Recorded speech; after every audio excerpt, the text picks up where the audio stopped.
hear thunder rumbling. Am I imagining that?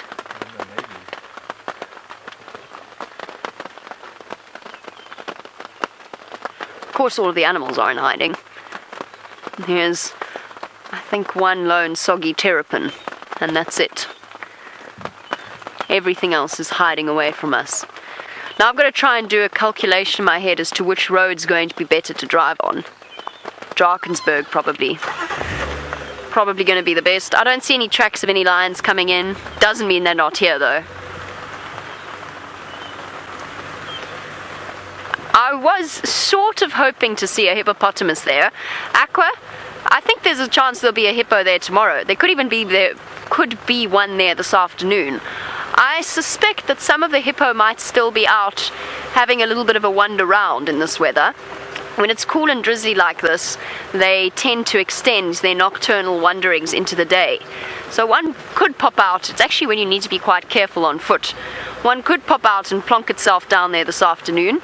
Alternatively, we might have to wait a few days for them to start shifting around. The thing is, they don't really need to move at the moment. There's lots and lots of water available, and there's very few hippos left because most of them have been moved out, as they had to be, because otherwise they would have died. But most of the hippos have been moved away. Oh goodness, this road's also a bit soggy.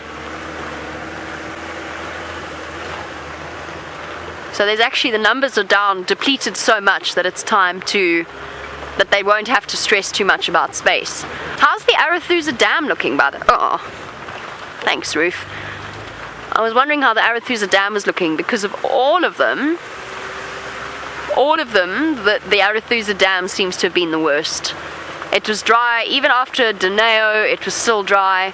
I'm hoping that might have filled up a little bit. I hope they got some good rain that side as well. It sounds as though they might have. Oh! Soggy road.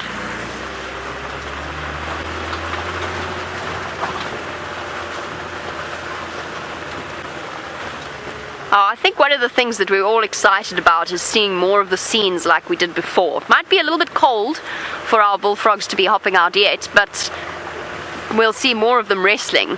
And of course, a couple of days ago we saw those tadpoles desperately trying to escape from the puddle they were in. They hadn't even lost their tails yet, and the ants were gathering like sinister, I don't quite know how to describe it. It was very sinister. And Kat, you want to know whether or not with all of this rain will it help our bullfrog tadpoles? Absolutely. It gives them a secured water source until they're ready and strong enough to actually hop out, till their legs are strong enough and well developed enough. So yeah, it will definitely help them. It'll help all of our frogs, which really suffered. Last year we barely saw any.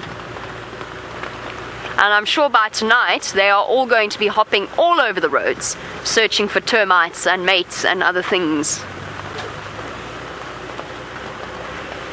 Now, as Brian and I get drizzled upon, and Tayla, of course, is safely wrapped up warm in the tent, let's go and see how she's doing. We've got a baboon sitting in the tree, as you may be able to see, keeping out of the rain today. There we go. That is my little song, my little tune that I've come up with for you this morning. But you can see, and I don't know if you'll be able to hear it, it's actually shouting a little bit. It's not very happy about this weather. I think it's complaining.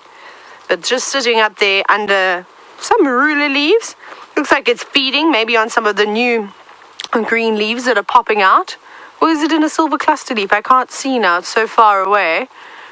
It might be in a silver cluster leaf as well, which would be a bit bizarre if it was eating the leaves. But there we go, a big shake trying to get rid of as much of that excess rain as it can.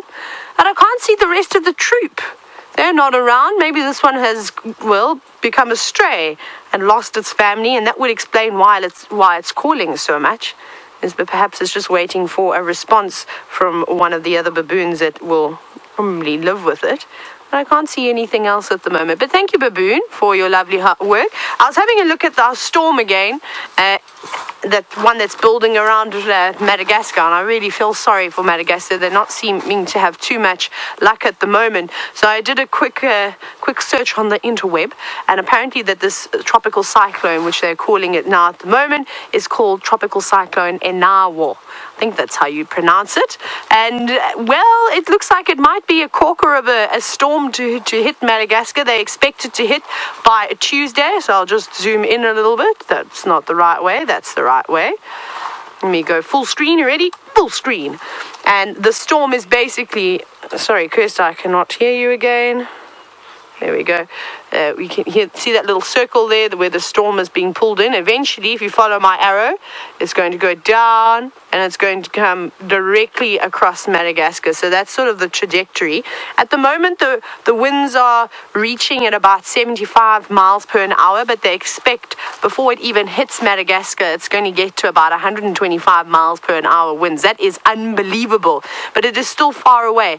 It's several hundred miles away from the coast of Madagascar, so there is a chance that storm could completely dissipate as well. You just don't know what's going to happen. Often you get these massive build-ups of storms, and then sometimes just before they get there, like what we experienced with Tropical Cyclone Dineo, it didn't really materialize. Madagascar got hit.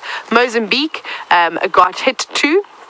Not Madagascar, Mozambique got hit, and then we didn't really get too much rain. We got a bit, but not enough to cause flash flooding. Now, it'll be a shame if it does come this way, because there's so much water around. It's going to cause a big problem. Let's have a look outside. Michelle, you're wondering how long will this water last into the dry season? Well, seeing as though it's not Buffelshoek Dam anymore, it's Lake Buffelshoek, I think that we'll be there for quite a while. We won't go stand outside in the rain. I'm just going to stand out here. But with all these puddles that are around, like Jamie said, it's definitely going to save the tadpoles, which is great. And I think the sort of wetland areas that have now become, after all the rain, they'll probably make it to adulthood now, which is quite exciting. That amount of rain with the ground being waterlogged already means that it's not going to go anywhere quickly. I think what's going to happen is on these hot days, which we'll continue to get until really the end of March, and then it starts to cool down slightly, so there'll be quite a bit of evaporation, but I think that there's enough around for everything to be happy. And I'm quite excited about the bird life that we're going to see. I think we're going to see more saddle-billed storks, so I'd love to go over and check Twin Dams, that big marshy area where Hosana and Shongile first like to play about. That'll be really nice to go and have a look there. I'm sure the frogs will be back at some point. What else? Other areas are going to be good. Those mud wallows at Shibamu, that's going to be really, really nice. There's going to be water there for a long time, but we might see elephants swimming in Buffelshoek Dam. I reckon that height of that water is probably taller than what I am, so that is perfect water. Might be a little bit too deep for hippos, we'll see. And maybe in some of the shallows we will see them, but elephants, the next opportunity we have, and it's a really hot day and those Ellies come back, they are going to dive straight, and I reckon we're going to see them doing backflips and somersaults and all sorts of things into the water. Oh. The rest of the baboons are here. I just heard a big male sort of making the grumbling noise. Where are you? They're close. They must have been lying up in this drainage line. So I reckon that they probably would have gone down there and slept underneath all those trees. Let's see if you can hear them still.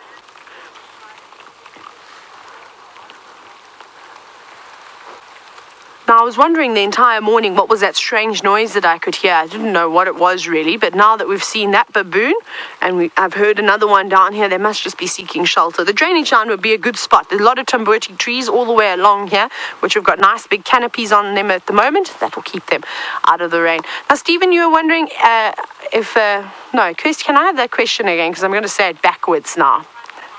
Do they find it harder to sense predators before or after the rain? So I think after this rain leaves us and moves on completely, because we know the cats don't enjoy getting too wet out here. Though this is still alright, it's a bit of a drizzle. So the rain actually washes away all of the scents. So the cats are going to be more prolific now after the rain. They're going to be out and about on full force, especially the ones that mark territories. So the same thing goes for the baboons. I think that this petrichor that you are often smelling out here when you have a bit of rain, I think you're going to be smelling more of that than maybe the scent of an animal. I think before the rain, the prey have got a better chance of avoiding them. The rain muffles sound, you can hear it. Muffles the sound. It actually makes it almost a little bit easier. And then, of course, I think their scents are hidden. They've had a bath. They've been washed off, so they haven't got their smelly coats on anymore. It must be a little bit more difficult for them. It would be really nice if this troop of baboons that we've got here almost become habituated, but not in the sense where you start feeding them, not that kind of that horrible habituation where they'll break into your cars and steal your handbags, just so that they would get used to us on foot. Because I think it would be amazing if they would just come out here and just feed. It would be such a nice addition to the tent. Like our friends, the Natal Spurfowls, who I had a big fight with, a big argument with, and unfortunately that didn't work out well because they left. Hang on, we might get a view. I just want to poke my head out. You can stay under the covers if you like, Craig. I'm just trying to poke my nose out to see if I can see where these baboons are. They're not far. They might actually just be just on the road. Perhaps. Right, let me come back into my cozy tent so I don't get wet. We'll leave it to the tough guys to get wet out in the rain. And, well, speaking of one of the toughest and the strongest people that I know, let's go across to Jamie. Oh, Tayla, that was very sweet of her. She's equally tough, but this morning, sheltered. Brian and myself are getting slightly damp. That's nothing too serious. It's really not that bad. But it sounds as though Taylor's found you more animal life than we have out here. She's had more animals around her tent than we've managed to find whilst driving around. Where's everything hiding, Brian? I don't know. They're sheltering from the rain.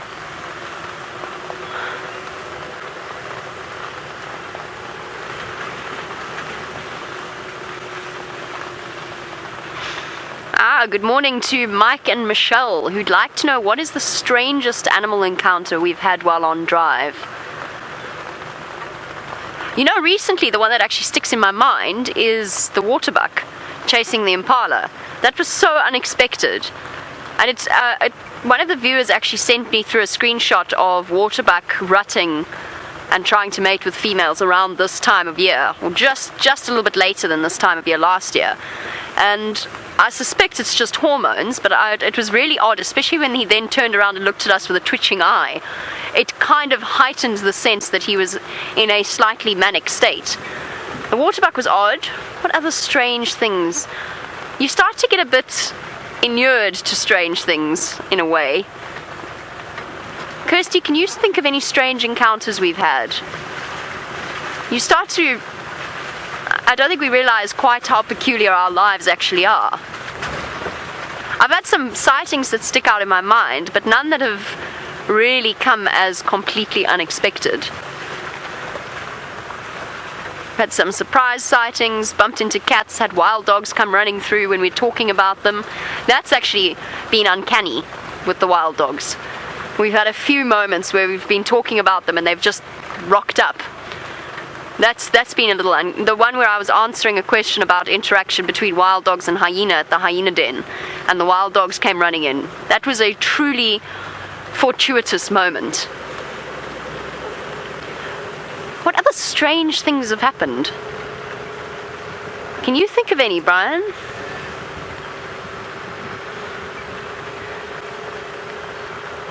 Not really. No, I can't think of anything. Is that elephant discipline?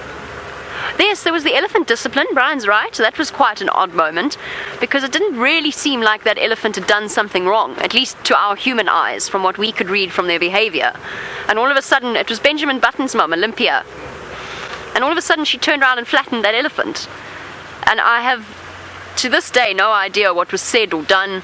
Got too close to the food she was eating, got too close to her baby. But I mean, elephants are comfortable with other elephants around their offspring, unless it's a must bull. So I don't really know exactly what that was. Oh yes, very well done, Louise, in Final Control. There was the moment when the lioness cuddled the tortoise on Gowrie Main. That was one of the Styx lionesses, and this tiny little tortoise came wandering into the sighting. And I think just because it was so tiny, it didn't really register that there was a very large lion right in front of it, and it kind of walked into her. and then stayed there, and it was only when she rolled over that it was actually able to make an escape. And lionesses will eat tortoises, especially a small tortoise that's easy to crush. So that little tortoise got away lightly. It was very, very fortunate. Definitely won't be driving down this road, Brian. That is a one-way ticket to sliding off the road. Alright, can you think of any strange sightings we've had? You can send those through using the hashtag Safari Live on Twitter. See if you can remember things that we have forgotten. Well, not forgotten, they're just not immediately at the forefront of our mind. What strange sightings stick out for you as Safari Live viewers? Some of you have been watching since way before any of us started working here. There is a large soggy bird of prey over there, Brian. The pole is right in the way. That is entirely my fault. Forward? No. Then the tree is right in the way. Oh, roof. I'm going hawk eagle. I'm going with soggy hawk eagle. Yep. Soggy African hawk eagle.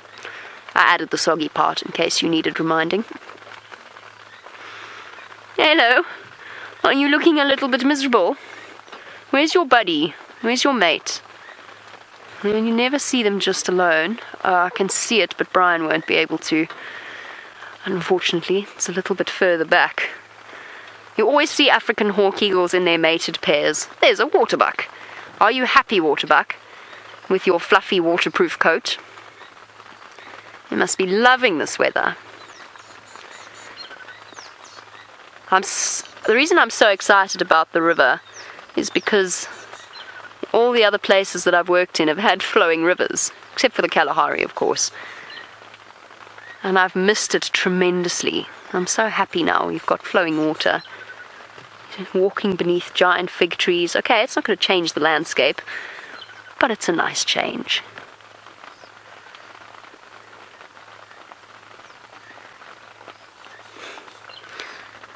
I love the fact that there's blue skies everywhere but over Djuma. Not quite everywhere. But look here, there's the drizzle and the cloud, and then blue light skies. Oh, you can't see them, the roof is in the way. The roof is in the way again. Drat. There, you'll have to take my... There you go, you can sort of see it. I'll have to take my word that there is blue sky showing. And just this one soggy cloud that's sitting on top of us.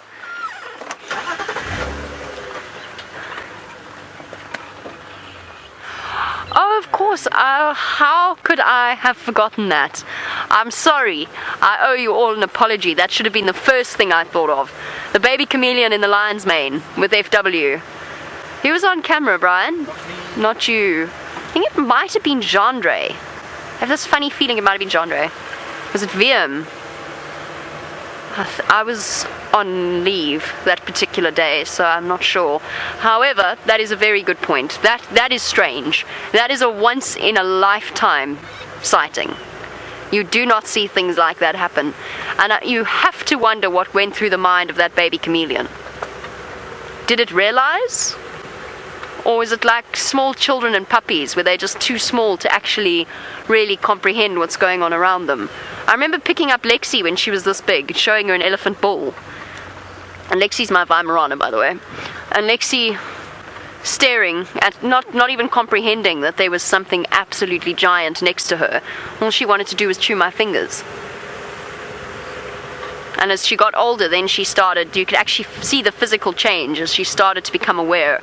It's the same thing that will start to happen with our hyena cubs as well. And just by the way, on the subject of hyenas, I can't unfortunately go and check Gwen's den. It's too soggy there. It's right sort of in the middle of a seep line. We'll either get stuck or we'll do some serious damage to the road. So we can't go there. We definitely can't go there because that road comes out in the Mwati. We'll find ourselves bogged down. Alright, let me just double check with Andrew what that was.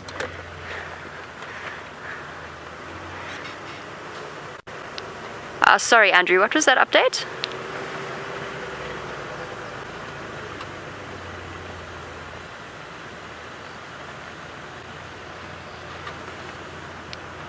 Andrew?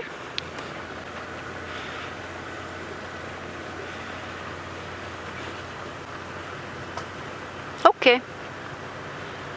Never mind then. I think maybe he was saying he was stopping for his drink stop.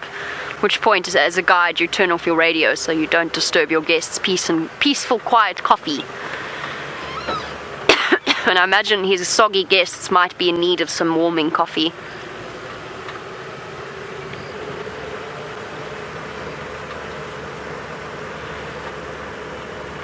Let us find out whether Tristan has escaped the rain and where he is. So we have escaped a little bit. It's still coming towards us, though. It's a wall of water coming from the western side. So we had to abandon our search for the Nkuhumas on Arathusa and start moving back towards Djuma and sanctity and safety for Jigga. Ultimately, we have Wendy in hospital already, so we should be a little bit careful with Jigga. We don't want him to be down as well, or her to be down, and then we sit with a problem with only one vehicle, so we're just being careful. But like I say, the rain that's falling west of us here is getting quite hard. When we're on Arathusa, it started to really come down, so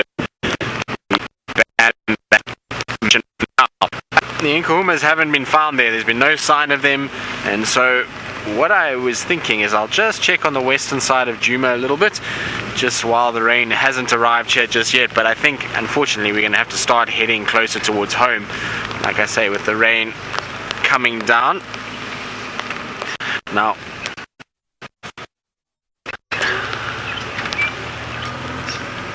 I want to know if I've ever been lucky enough to see a clawless otter in the area.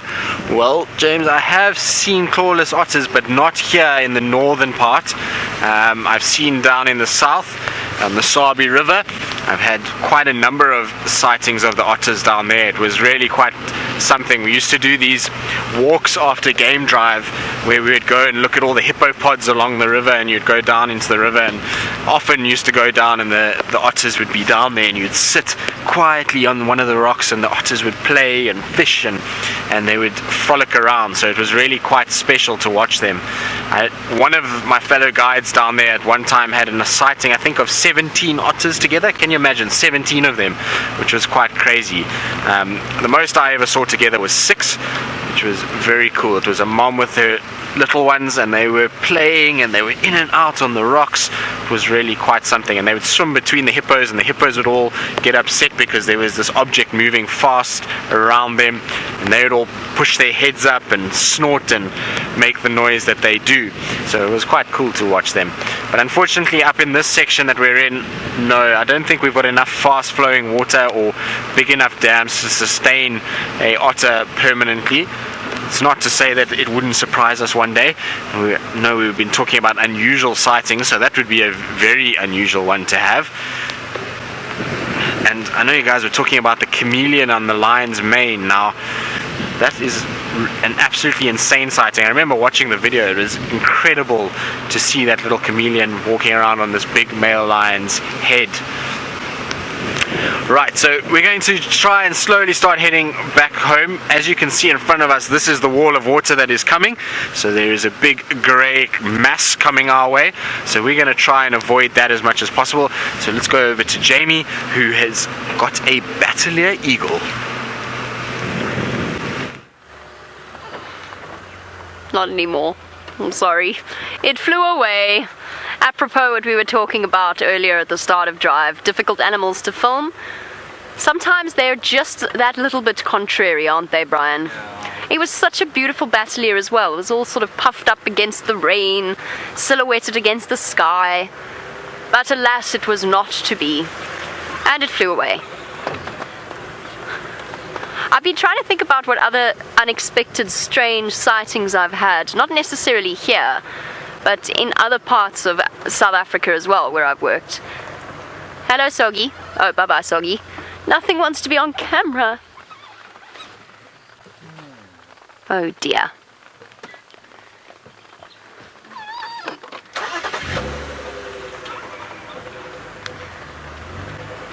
I had an odd cheetah sighting once. I think I've told you the story of the 5 cheetah on foot. That was unexpected. 2 adult males, 1 adult female, and 2 sub-adult cubs, all together hunting impala cooperatively. That was also really an exceptional sighting, especially because those particular cheetah are completely wild. And then there's some sightings that just stand out in your mind. I remember once sitting on a koppie, which is basically a little rock mountain hill thing in South Africa. Sitting in South Africa, looking across the Limpopo River at Botswana and watching an entire elephant herd cross across the river and into Botswana. And that was, for some reason, that was truly special. Just the idea that these animals can move across country boundaries like that, unimpeded, protected and happy. Those are special moments. Quick, over to Tristan before his bird flies away as well. So we thought in the rain we'll carry on doing our birding, and we've come out into this open clearing and we found quite a few birds. And one that's a little bit surprising that I didn't actually expect to see here is that bird that just flew away, which was the lesser grey shrike. Now they typically are in more open sections, so we see them down on Cheetah Plains in the open area there, but I haven't seen them up here on Djuma, so I'm quite excited about that one. It's a nice one for the Djuma area. And then in the distance we have what looks like a Wahlberg's eagle in a dead tree that's also trying to dry out, so way in the distance there. Now you'll just have to go in a little bit, Lamech, over that green bush, and there it's in that dead tree straight over the green bush on the left side there, quite far away. So it's just a little black spot there, but it looks like a Wahlberg's eagle. And then on my right hand side I have a magpie shrike, which is sitting in a bush as well. So all the birds are coming out, I think, trying to dry up a little bit. So a little bit more to the left, Lamech, a little bit more. There on that tree on the left of your frame. And I'll go straight in on that tree in the middle of the frame. So you can go closer. There we go. There's our magpie shrike sitting on the tree, just trying to dry up. Now I don't know if you heard that, but there is also a black-bellied bustard here somewhere. So it's just called, now I'm looking, they like these open grassy plains, but I don't see it. They actually can camouflage quite well, so it might be just on the edge of this open area, and that's why I can't see it, but I did hear it calling. They'll often use higher areas to be able to call, to be able to broadcast their sound a little bit more. But the good news is, this big cloud in front of us that's been chasing us around this morning and getting us nice and wet seems to be actually moving away from us a little bit, and it's stopped raining, which is great news. So it means we don't have to run for cover just yet. We can try and stay out a little bit longer. But really nice birds in this little open area. It's nice to come across a whole bunch of them. I think lots of small stumps here that they can land on. There's also a Cape turtle dove sitting on a stump in front of me as well. So, oh, just flown away. Don't worry, Lamech, it flew away. As birds do, they have these wings and they often do this. As you point them out and stop, they tend to then fly off. But it's quite funny to see them all. Either they are completely wet and drenched and are looking very sorry for them with their life, or they're all puffed up and fluffy trying to dry out. So quite cool to see them like this. They all look very different than normal. Alright, so we're going to carry on and see maybe these Nkuhumas have come onto Djuma, but while we do that, let's go back to Tayla, who is looking at things through the microscope. Trying to desperately. I found one of my favorite spiders in the whole world, and as most of you know, I don't say that very often, but it looks like it wants to jump on us, and that's because inside this little container is a jumping spider. There it is. Now, I don't want it to see the lens because this spider loves the camera, and especially the micro. Oh! No, uh-oh. Where did it go? Is it on my hat? No, there it is. It's still in there. It's been jumping on me all morning, and I would love to try and get a very quick view of it under the microscope. You can see it's very pretty. It's actually got lovely sort of copper colors on it, and maybe it will cooperate. I've been trying to train it now for the last 5 minutes to try and sit still, because I really want to show you its beautiful eyes. Should we give it a go? This is always painful now. I'm going to apologize in advance. Just give it a little tappy tap tap. You have got to go down to the bottom. What can I use to entice it? A stick? Yes. Now, we've had this discussion. You have to stay there. No, get back in your container. Just go in the middle. We were practicing. You were doing so well earlier. It's fighting me. Okay, jump onto Tayla's hand. Jump. We can do circus tricks today. Now I'm going to show you a circus spider. Jump. Jump, spider, jump. Jump. No. Oh, I caught it. It's a trapeze artist. Isn't this wonderful? Woo. Now, don't bite me, please. Don't bite me.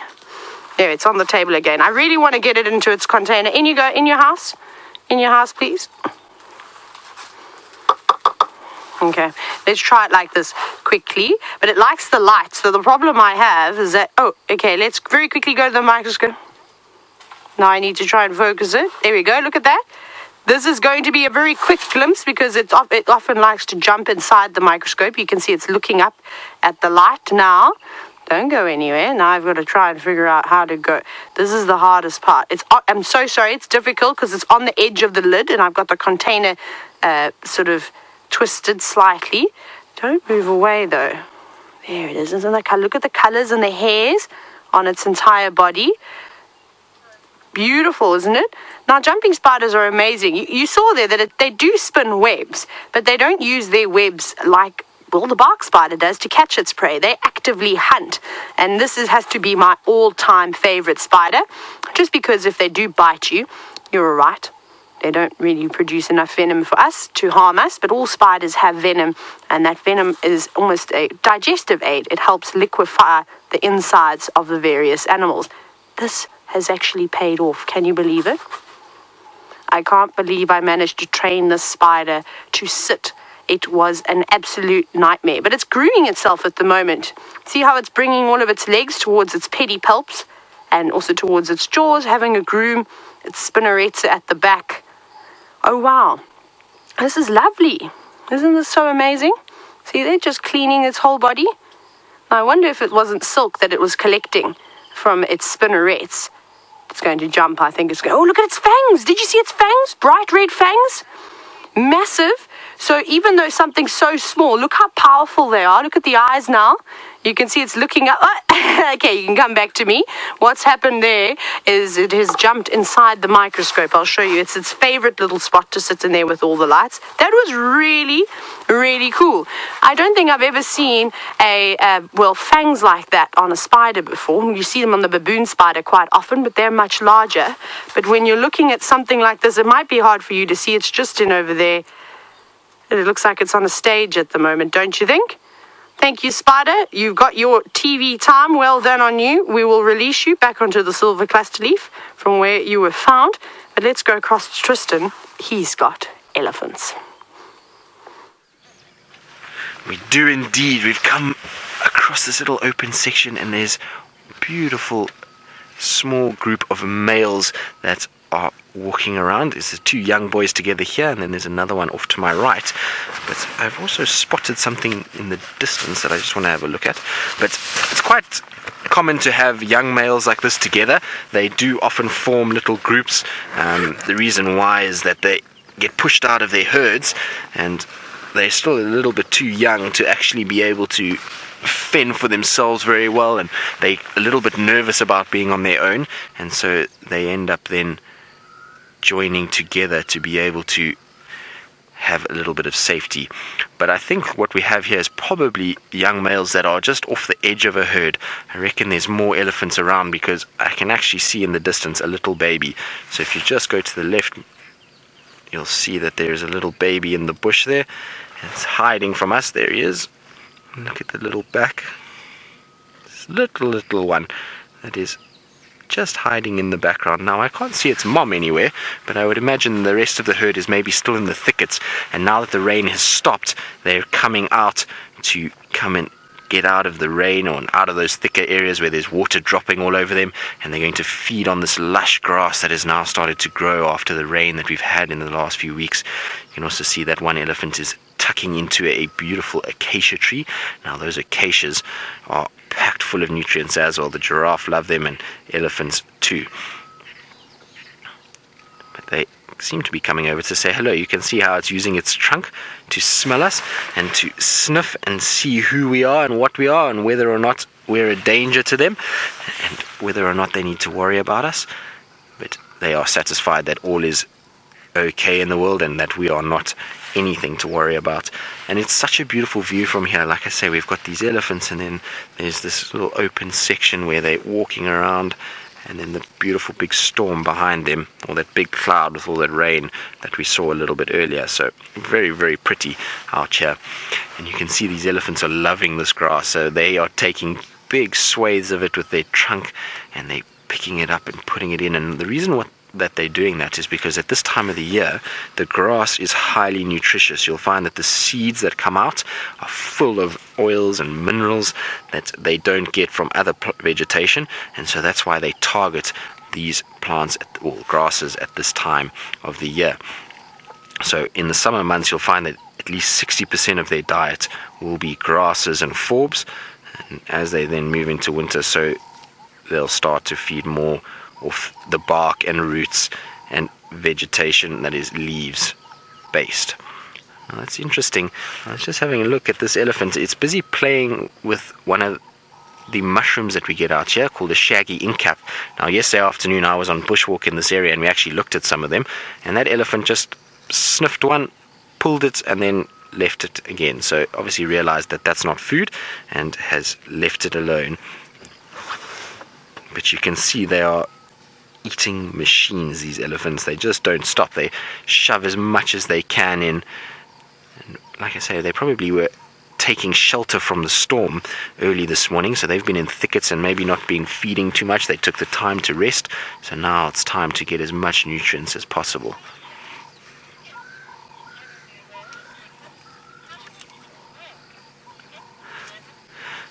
So Skip, all the way from Texas, who's 11 years old, wants to know, are these elephants warm? Well, these elephants are warm. It's not very cold. Even though it's been raining this morning, it's actually not very cold at all. Oh, you want to know how they keep warm? Sorry, Kirsty, my comms are not great. There's a bit of water in my ear, so it's all a bit muffled at this stage. Well, they will keep warm by utilizing body heat. So as they move around, they will generate heat. It's much like you. If you are moving, you'll see that you'll build up heat, and it's the same for them. So the more they move around, the more heat they'll generate. Also, being big, large animals like they are, they gain a lot of sunshine, and that warms them up a little bit. And like I say, this morning it's not very cold at all, so they don't need to worry about being warm. In fact, now that it's stopped raining, I'm sure I'm going to even take off my rain jacket because it's quite hot underneath here, so they don't have to worry too much about that. But if it was a very, very cold day, you'll find that they'll go into thick bush areas where it's a little bit more insulated, low-lying areas where there's not too much wind, and they try and then huddle up together, and they'll utilize each other for warmth, much like we will if we're very, very cold. And often we'll go and sit next to one another, and that warmth then helps everybody stay a little bit warmer.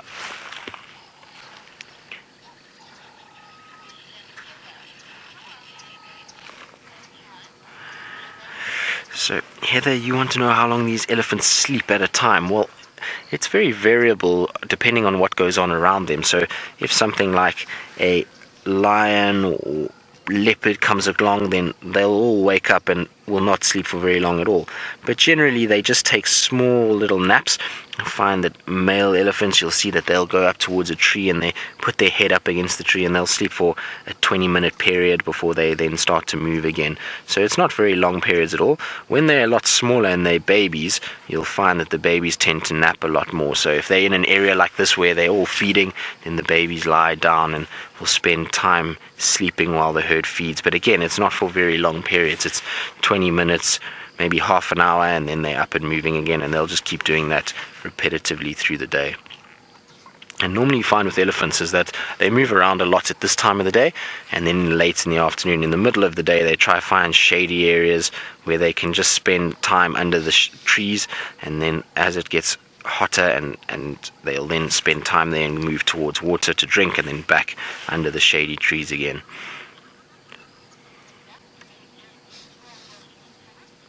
Alright, so while we watch these elephants devour the landscape here, let's go across to Jamie, who's got a bird with a slightly smaller meal. But devouring, and nevertheless, this is the happiest hornbill in all of Djuma. Actually, technically Little Gowrie on that side of the road. That is having an absolute termite feast as it probes down into the chimneys. And of course, the termites on days like today come out and are prolific with their building. You can actually see him throwing them into the air as he grabs them. The rest, bye then. About to say, there were actually 4 of them all gathered round this termite mound, but as soon as we drove off, 3 of them flew away. They got a little bit shy, didn't want to eat in front of us. And now all 4 of them are gone. But the termites are all popping out. I know Tristan probably mentioned at the start of drive the fact that we might see some Amur falcons gathering, all birds of prey gathering around the winged alates as they erupt. Birds of prey, but it'll going to be bug central with our spotlights. Last night was pretty bad. Tonight is going to be insects everywhere. They're going to be so happy, especially if it doesn't rain anymore. If the sun comes out and it gets a little bit warmer and the ground starts to dry out, we're going to see all sorts of things. So I've driven pretty much every road that I can drive on Djuma. Everything's hiding away.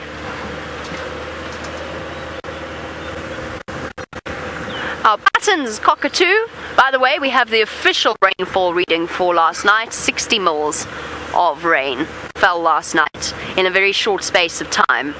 Our Patton's cockatoo, yes, the reserve does tell us which roads we can't drive. However, you can also make a call about which roads you can and can't drive. So sometimes the head guide will come out over the radio and say, don't drive this road, this road, and this road. Sometimes you use your common sense. When you see that it is bogged down with mud, and it's not so much getting stuck, it's just you leave massive ruts in the road if you drive through, and then that dries and it becomes uncomfortable to drive on. No, we do absolutely try to monitor using our own common sense as well. Alright, sounds as though something's come to the Djuma Dam. Let's go and have a look. Yes, what I'd love to do is actually pop straight over to the view of the dam cam.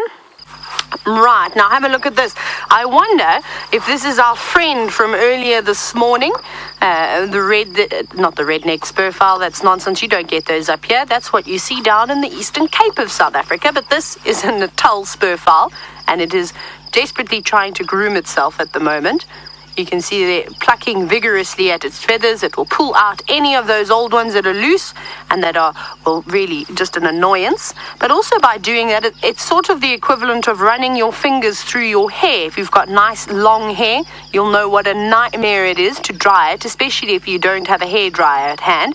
And, well, sometimes you just, and I do this often, as you flick your hair back, you put your fingers in your hair, you give it a bit of a ruffle, and that way it helps aerate and dry it quicker. So you'll see, while there's not much of a breeze and not much sun out, is that most of the birds are going to do that. Continuously groom them, preen themselves, and then, of course, ruffle their feathers as often as they can, just to help dry them out.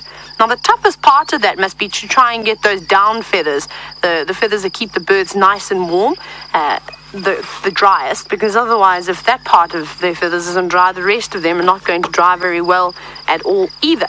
But it has sat next to a termite mound. Can you see that?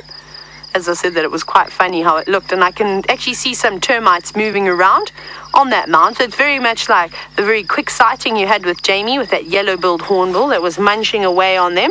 Isn't that lovely? Now, this bird does not seem to be pecking at them. It's more interested in trying to warm up, I'm sure. It must be a bit chilly. Like Tristan said, it's not cold, But when you're as drenched as that bird, and you've been drenched like that for many hours now, that must be an unpleasant feeling. If any of you are ever swimmers and you know what it's like after a day at the swimming pool, especially if you've been swimming all day and you get out and you can't get dry and into warm clothes, you just don't get warm. It's a terrible chill that you feel. So I feel a little bit sorry for the birds today, but they're tougher than I am, so I'm also not too stressed about that. But now, those termites were working very, very hard, of course. Oh, tipping all my containers over that I've collected, which was really nice. And I've had no luck in finding termites, sadly. I went and looked and checked in a bit of dung, but this area is a bit scarce for dung at the moment, seeing as though the dung beetles and the termites and everything else that feeds on the feces of animals, well, they seem to have been disappeared and eaten. Looking for our baboons. Now, Kevin, you're wondering if domestic animals could survive in the wild with the other animals.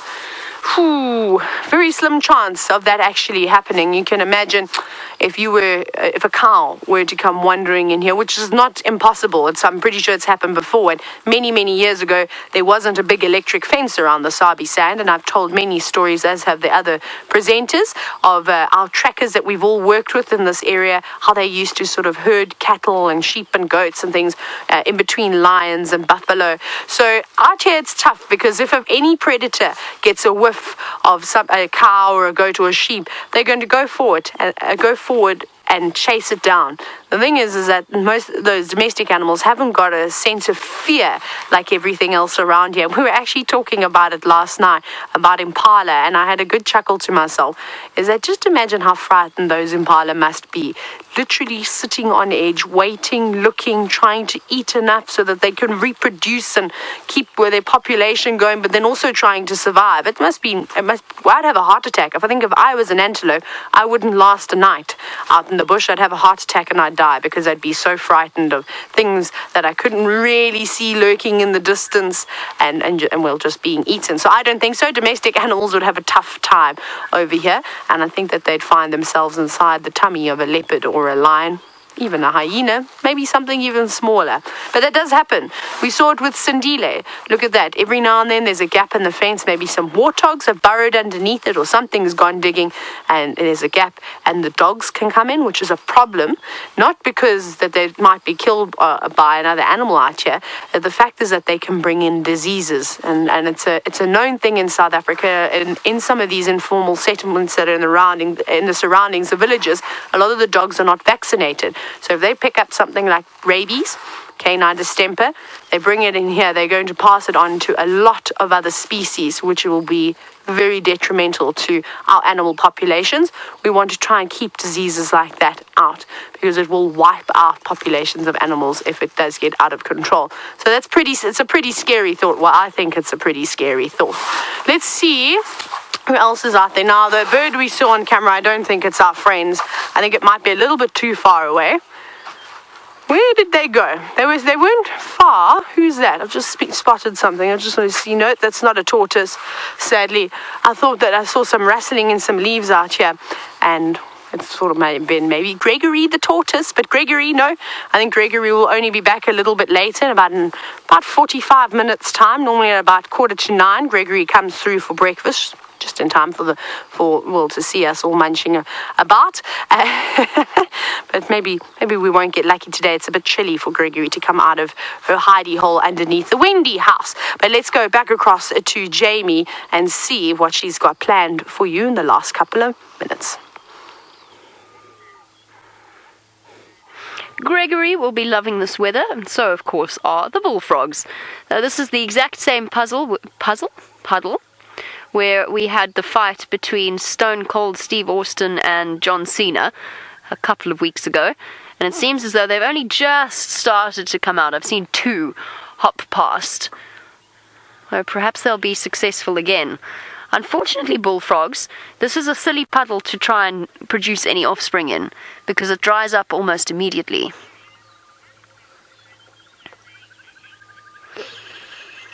And welcome to James. Speaking of the temporary nature of this puddle, you want to know, well, why do frogs and toads prefer to lay their eggs in temporary puddles like this? The best answer to give you is because it's actually safer. They take a risk. They obviously have to take a gamble as to whether or not the puddle is going to stay with enough water until the tadpoles develop into frogs. But there's no tilapia in these puddles. And tilapia, of course, are frantic consumers of tadpoles, especially young tadpoles and frog eggs. And the same applies for the catfish as well, although it would be very strange to see a barbel flopping about in this particular waterhole. But that's why they go for temporary puddles. Not all of them do it, of course. Some of them do lay their eggs in the larger water sources that will have fish in them. But they try and put them in here. You'd think, though, that that would put them more at risk of birds. But we haven't seen a single bird come down and devour a tadpole. I think it's just because, as Brent's been commenting before, and I think Tristan commented on the fact that we're looking forward to the return of the water birds, but we actually don't have that many. You don't see all that many storks or herons or anything like that that might actually come and wade through here and pluck out the tadpoles. So it's just a balance. It's a gamble. It is also another reason why you should drive very slowly through puddles.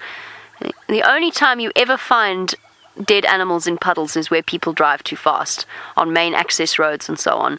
And you never find it in the middle of the reserve, because we all know there's terrapins, there's frogs, there's all sorts of things. And as long as you drive through really nice and slowly, you're not going to squash anything. So I'll go through really slowly through here. I can't go around it, because if we went around every single puddle every single time, we'd actually make roads, and roads are more detrimental to this area, so we want to avoid making roads where we can.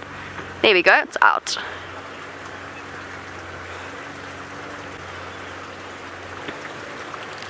Hey Skip, who's 11 years old in Texas. Skip, it's lovely to hear from you again. Skip, you would like to know whether or not I got any leeches on my toes when I went for my wade earlier. Fortunately, Skip, all toes are intact, no leeches yet. There are leeches in this area. You'd probably find yourself getting leeches attached to you if you went wading in some of the bigger dams. However, that flowing water, no leeches, because that whole river's been dry, so there'd be no leeches there to start with. So unless they washed in from another dam, if a dam burst its banks and it flowed in there, I wouldn't be attacked by any leeches. But I have gone wading before where I have come up covered in leeches. It's just one of those things. It's not particularly pleasant, but they don't really do you much harm. They've got that, it actually doesn't even hurt when a leech attaches itself to your skin. It does hurt trying to get them off if you don't do it right, though. It's actually been a very long time. The reserve that I used to work in had two big flowing rivers. One that fed the olifants, flowed into the olifants not far from where we were, the Salati River. And we'd often go wading in there, and we'd often come up covered in leeches. So they are around. The other thing you've got to be careful for, of course, swimming in any of water source out here, is bilharzia. The bilharzia parasites that, not to put too fine a point on it, enter through your urethra and go and settle in your kidneys.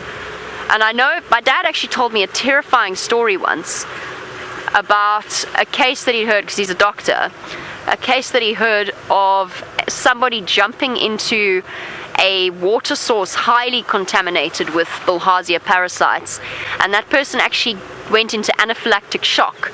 So it was not the bilharzia infection that got him, it was an allergic reaction to the parasites. That's terrifying. So you must be careful of bilharzia. I would not go jumping into any water source willy-nilly.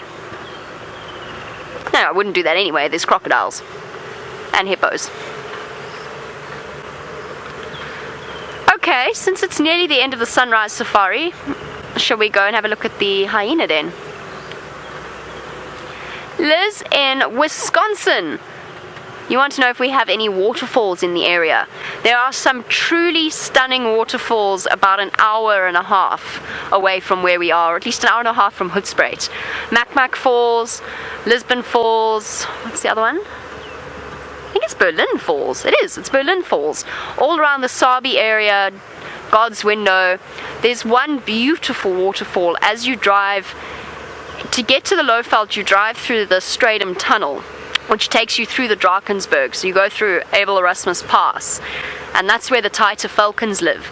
And there's a gorgeous waterfall. It's so beautiful, I've nearly crashed my car a few times because I'm so busy staring agog out of the window at the waterfall, and I'm not looking where I'm going. It's quite a dangerous road. It's a very dangerous road.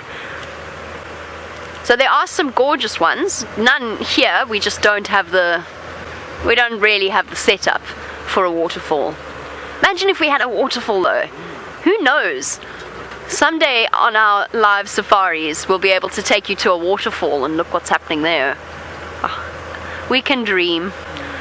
Our Tayla's managed a very special thing. She's managed to collect, I think, the last few remaining marulas. Let's go and see what she plans to do with them.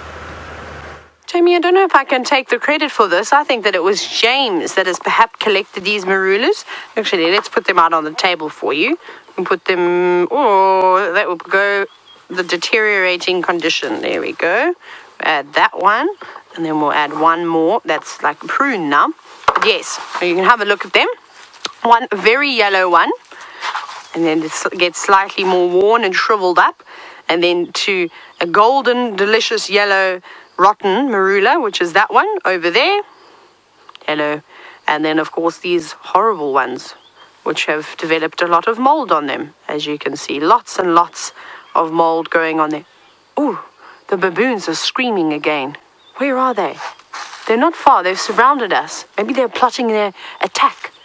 Where are they?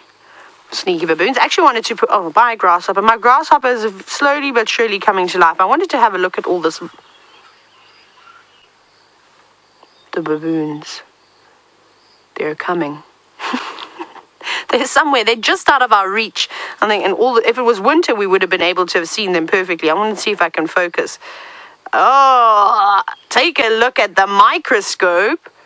Look at all of that. I'm just trying to get it perfectly. Let's do that.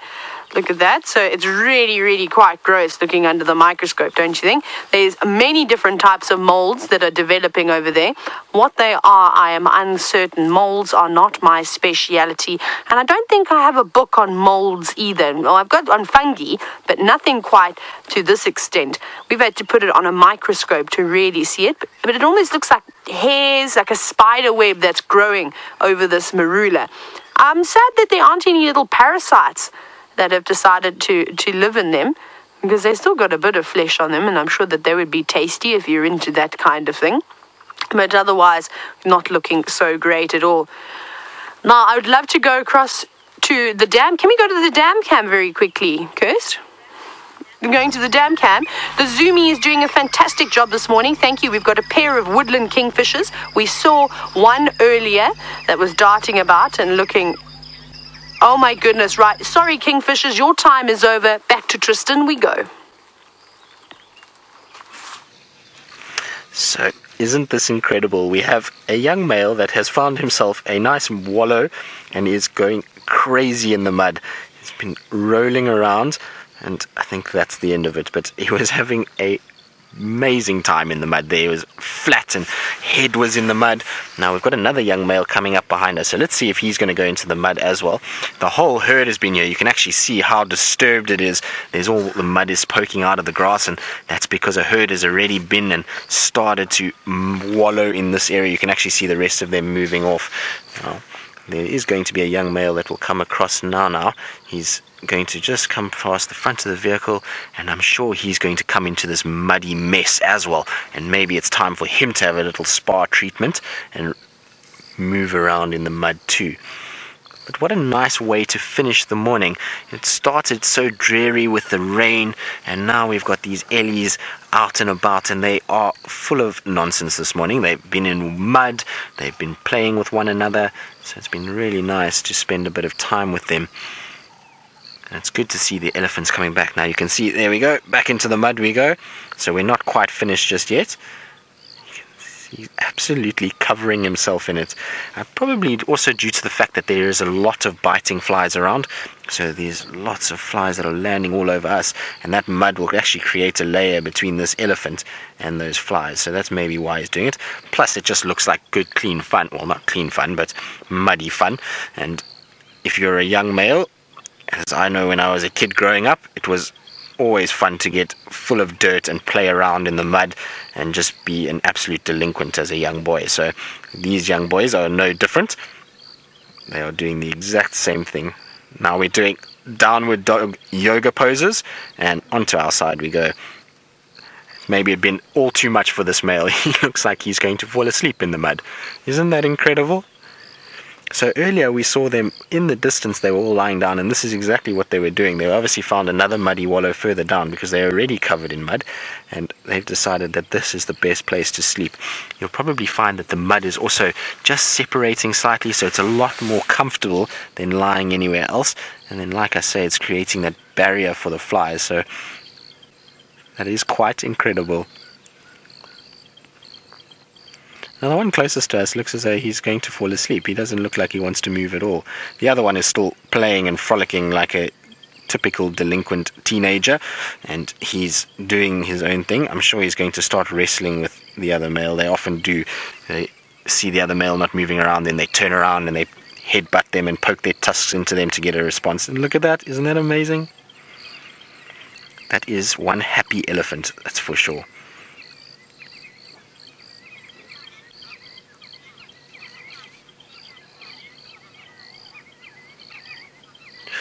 Buttons cockatoo, you're right. You're saying that this might be a future creation of a pan, and indeed this is exactly how they start. The elephants come and they start to wallow in this area when it's all muddy, and then you'll find buffalo come and do it, rhino come and do it, and varying animals, and as they come here they start to kick out more mud, and so depressions form, and then the next time it rains a little bit more water falls in here, and then it keeps just going, and eventually you get these quite big pan systems like we see around Chelepans or Ingwe Alley. Got lots of pan systems around there, and this is exactly the same way. So nice observations, Buttons cockatoo. That's very, very good at thinking. But this is absolutely amazing. Now I don't want to move because I'm scared that they're going to get up and go away if I try and move. So I think we're just going to sit and watch these two have a nice little rest.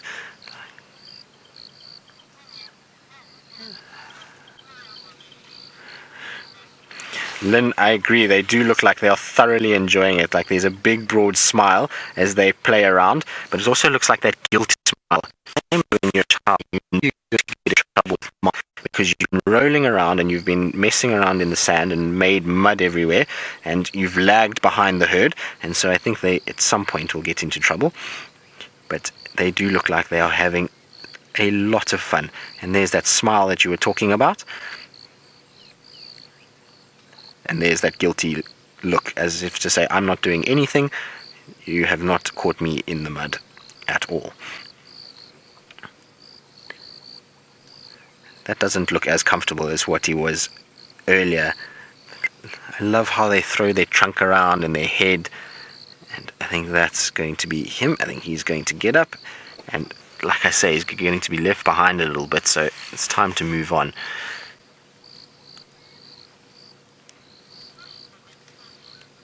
But isn't this incredible? What an amazing sighting this has been.